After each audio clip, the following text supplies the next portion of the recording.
Jonathan Jones alongside Arizona Cardinals General Manager Monti Ossenfort. Monti, thank you so much for the time. I appreciate it. You're a rich man in terms of cap space. You had to qualify that. That's there. right. Yeah, it's good. It's good. Top 5 in the league in cap space. We don't know what the salary cap is yet, right? But you guys are going to have some money to spend. You going to spend it? Yeah, I think, Jonathan, I think with that it creates opportunities, right? It creates flexibility. And, I think free agency in general it's another roster building tool.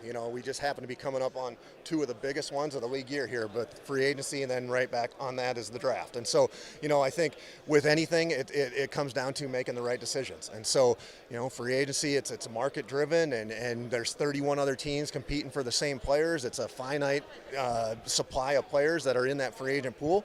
And so, there's competition, and so you gotta navigate those waters. You gotta do the right evaluation of the player, and then you got to do the right valuation of the player, and those go hand in hand. And so, I think we are going to be active in free agency. What that means, I can't sit here and tell you that right now, but we're going to use that tool to improve the talent on our team.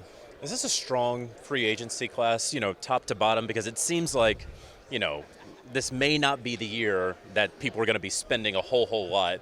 Because a lot of teams have done a really good job of making sure their guys don't get to free agency. Mm-hmm. Yeah, I think it varies from position to position, but yeah, I think that's fair to say. It's free agency. It's always the supply of players are that players weren't able to reach, or the teams weren't able to reach deals with them, and there could be varying reasons for that. Yeah. It could be financial, it could be depth, it could be any number of reasons. So that's part of what goes into navigating, like, why exactly are these players available, and trying to figure out hey, does that player fit what we're looking for, schematically, value-wise. So there's challenges that that are involved in that. You guys are picking 15th or 16th? 16th this year. Yep. Is there any chance that you stay put at 16?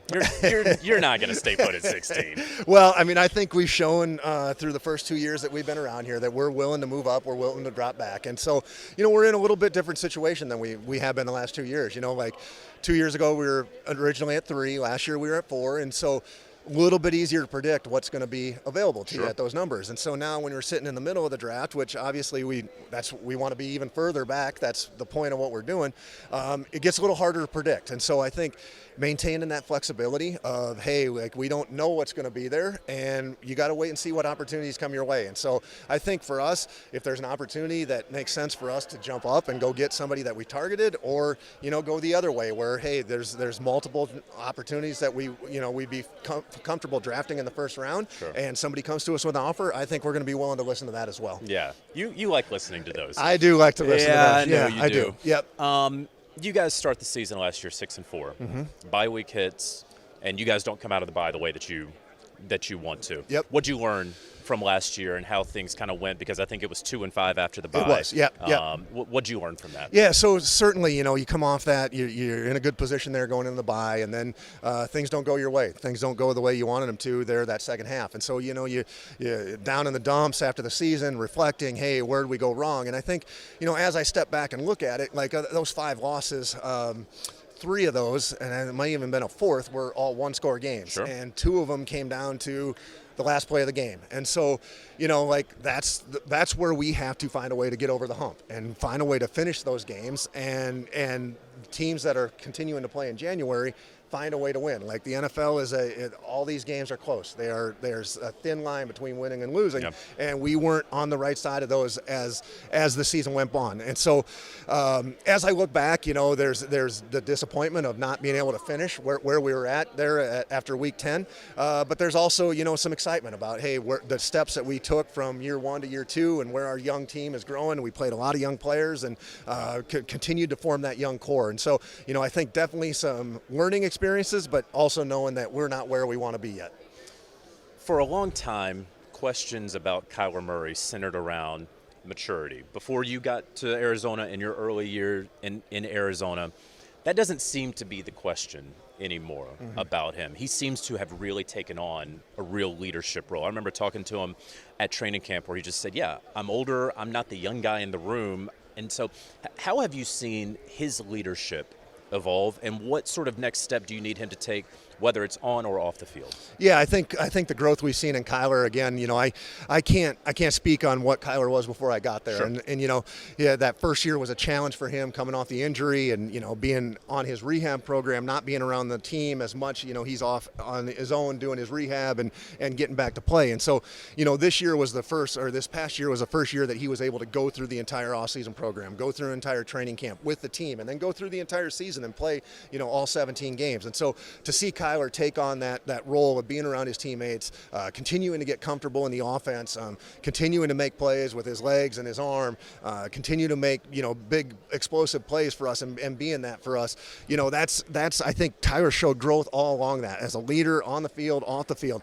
And so for us, as a team, I think Kyler, just like the rest of our team, has to improve consistency. For us to get where we want to go, our entire team has to even out kind of some of those peaks and valleys that we had. And so looking forward to having that ability for Kyler to continue to grow in this offense. He'll be his third year in this offense, really a second full offense, and our second full year in this offense. Right. And he'll have this offseason to continue to grow with his teammates on and off the field.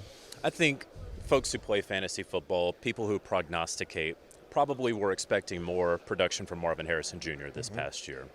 When you look at what Malik Neighbors was doing, when you look at what Brian Thomas Jr. was doing, and you consider what we all expected from Marvin Harrison Jr., what does he need to do to sort of meet those expectations, and what sort of plan do you all have in place for that? Yeah, and I think I'd start off with we are incredibly happy with where Marv is and where he's going. I'd say so a unique thing about Marv's production, if you compare I think some of those unrealistic expectations from a fantasy football perspective were just that, unrealistic. And so if you take a step back and look and where Marv was our leading receiver, touchdown receiver, he was our second leading receiver in terms of reception and yardage behind a tight end who had a near historic season. Sure. And so, I think there's certainly areas for Marv to grow, and Marv is a guy he's been in the facility every single day since the end of the season, and really? Marv is wired to improve. And I know that there's things that Marv knows that he wants to do better.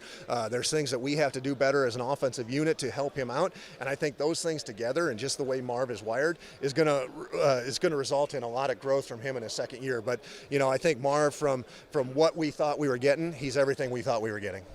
Okay, so on that, Trey McBride has a season that he just had. Did you know that Trey had that in him? were you a little surprised this year? I mean, Trey does some great things in the passing game and in the running game. He brings that dual threat ability that puts a lot of stress on the defense. He's a factor for us in the run game, and then as a receiver, you can see what he does as a route runner, catching the ball after the catch. And so, we saw glimpses of that the second half of our first year. So, 2023, we saw that, and then for him to take it another level was just exciting. He's a huge part of our offense. He's a great leader in the building, on and off the field. And so he's really everything that we want our program to be about. And we're really excited to where he can continue to grow. That's awesome. Monti, I really appreciate the time. Thanks You so bet. much. Thanks, Jonathan.